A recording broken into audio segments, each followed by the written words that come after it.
अगला पाठ 2 का ही लघु उत्तरीय प्रश्न नंबर 5। प्रश्न नंबर 5 है, शेर आने पर खिलौनों के बारे में हामिद के क्या विचार थे?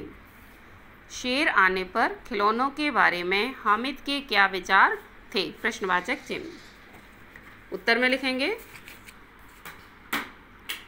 शेर आने पर सभी डरकर भाग जाएंगे, परंतु यह चिमटा शेर की गर्दन पर सवार हो जाएगा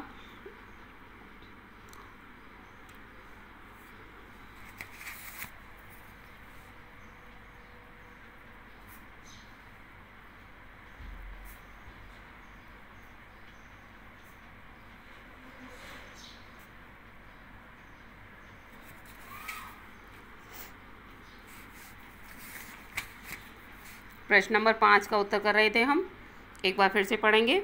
शेर आने पर सभी डरकर भाग जाएंगे, परंतु यह चिमटा शेर की गर्दन पर सवार हो जाएगा और उसकी आंखें नोच लेगा। पूर्ण विराम। अब प्रश्न नंबर 6। प्रश्न नंबर 6 है, चिमटा देखकर अमीना क्यों क्रोधित हो उठी? प्रश्न नंबर 6 में क्या है? चिमटा देखकर अमीना क्यों क्रोधित हो उठी? प्रश्नवाचक चिन्ह लगाएंगे, उसके बाद उत्तर में लिखेंगे, चिमटा देखकर अमीना इसलिए क्रोधित हो उठी क्योंकि हामिद ने पैसों से कुछ खाया पिया नहीं था, बल्कि वह चिमटा खरीद लाया था। एक बार फिर, चिमटा देखकर अमीना इसलिए क्रोधित हो उठी क्योंकि हामिद ने पैसों से कुछ खाया पिया नहीं था, बल्कि वह चिमटा खरीद लाया था। पूर्ण विराम। और इस तरह से आपके लघु उत्तरीय प्रश्न पूरे हो जाते हैं। अब करेंगे अगले पेज पर फिर डालेंगे दीर्घ उत्तरीय प्रश्न, और दीर्घ उत्तरीय प्रश्न भी आप इस तरह से डालेंगे, नए पेज पर ऊपर पहले डालेंगे दीर्घ उत्तरीय प्रश्न। और पहला प्रश्न लिखेंगे, दीर्घ उत्तरीय प्रश्न का पहला प्रश्न है, ईद के दिन लोग क्या क्या तैयारियां कर रहे थे? ईद के दिन लोग क्या क्या तैयारियां कर रहे थे? उत्तर में लिखेंगे, ईद के लिए लोग अपने कपड़े ठीक कर रहे थे,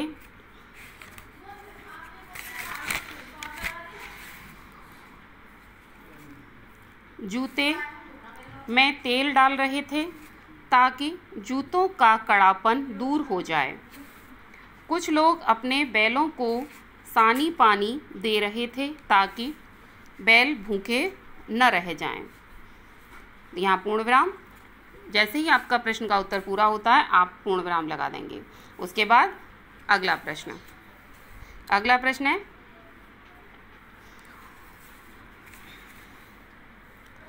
हामिद ने दूसरे बच्चों को पैसे खर्च करते देख खुद को समझा लिया। खुद को बहलाने के लिए उसने कौन कौन सी बातें सोची या कही? हामिद ने दूसरे बच्चों को पैसे खर्च करते देख खुद को समझा लिया।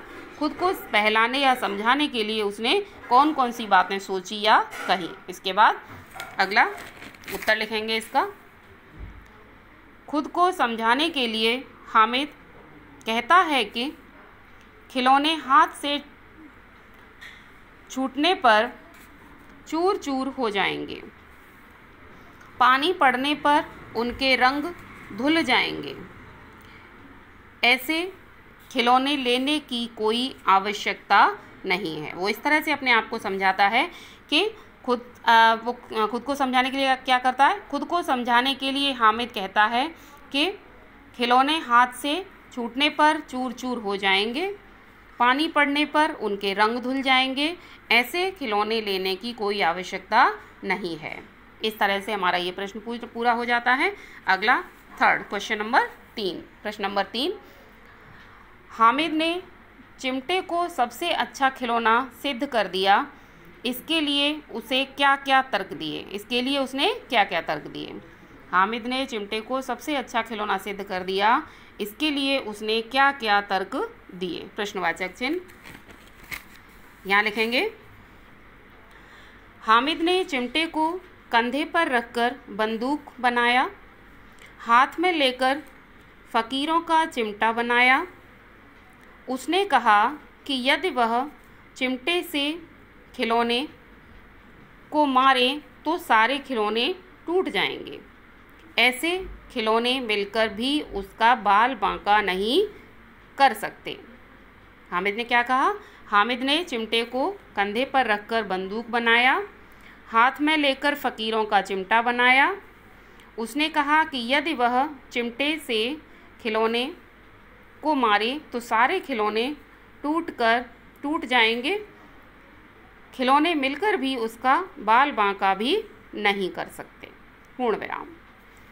आपको साफ साफ राइटिंग में अपना पूरा वर्क करना है।